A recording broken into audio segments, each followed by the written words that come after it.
Hey guys, so I find myself waiting in the car a couple times a week with nothing to do, and I thought it'd be cool to maybe start filming some of the finer points of Jeet Kune Do that maybe we don't always get time to go over in class. And so the first one I wanted to kind of start with today was on the on guard position or your stance and on having the rear heel raised. So Bruce Lee, in the way he taught Jeet Kune Do, would teach to keep your back heel raised. And the reason for that, there's three main reasons. One is it allows you to move quickly. It's real easy to transfer your weight. I mean, you can try it. Just lift your heel up, and then it's real easy to push forward, to lean back, to move left or right. And so that allows you to step quicker because you can take your weight off of your front leg or back leg so that you can move quicker. So it helps your footwork. Second is it acts as a shock absorber. So instead of having your leg planted and when you get hit, it just slams all that force into you.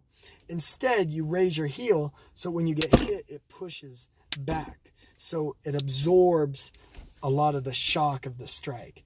And then the third reason is from an offensive position.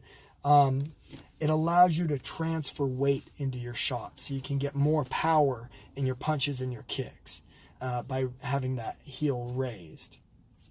Now, the concept of the raised heel actually came from fencing. Even, the stance, the on-guard position, that's a fencing term.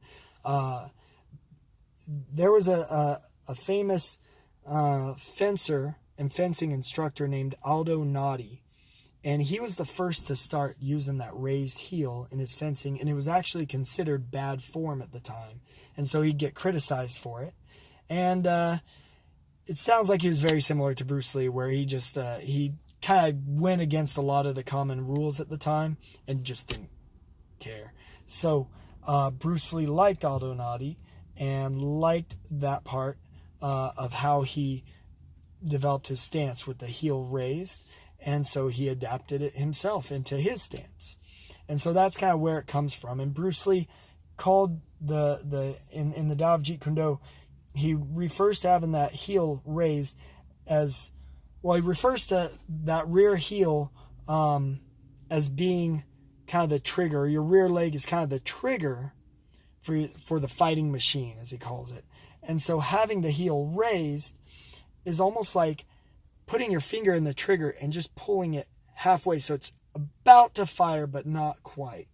So that's the idea that you are just ready. It's like you are cocked and ready to just snap. It's like a rubber band being pulled back, stretched, and just ready to fire. And so that's the idea of having that rear heel raised. Some people raise it real high. Some people keep it just like you could just put a sheet of paper under their foot. And some people don't do it at all. There are a lot of great fighters that like to keep both feet planted on the ground. So this isn't something you have to adapt into the way that you fight, but it was something that Bruce Lee, was pretty adamant about. Now, as far as how to develop this, I would say the easiest way is to just practice moving around with that rear heel raised and just do maybe a round a day for like a week. And the first thing you're going to notice is your heel, your calf muscle, I should be saying, your calf is going to get tired really fast. So that's one reason why you might choose not to keep your heel raised, is that it can make you more tense, especially if you're not used to it. And so you might prefer to have the heel down just to stay more relaxed in your fighting stance. But if you do choose to have that heel raised, knock out around every day, just moving around. You can throw punches, kicks if you want, but just use your footwork. Just move around, but make sure that heel stays up the entire time. The other thing is that you can do is on the bag with the heel raised, of course, do a step forward, jab cross, and then step back. Step forward, jab cross, step back. So you just get in the habit of going in and hitting and then escaping. Now, one thing, of course, you never want to be you never want to have both heels off the floor. So if you lift your front heel for a hook punch or a snap away, drop your back heel. Sometimes they'll call that snap away a heel toe sway because you're kind of doing this with your feet.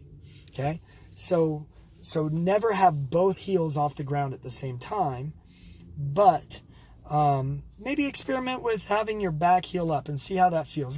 Give yourself time to see how it feels. If you reject something before you understand it or before you can do it, then you haven't really rejected it. You've just ignored it. If you spend a week with it and get to where you feel comfortable moving around like that, and then decide to reject it, then that's the way you do it. But try it out. See what you think.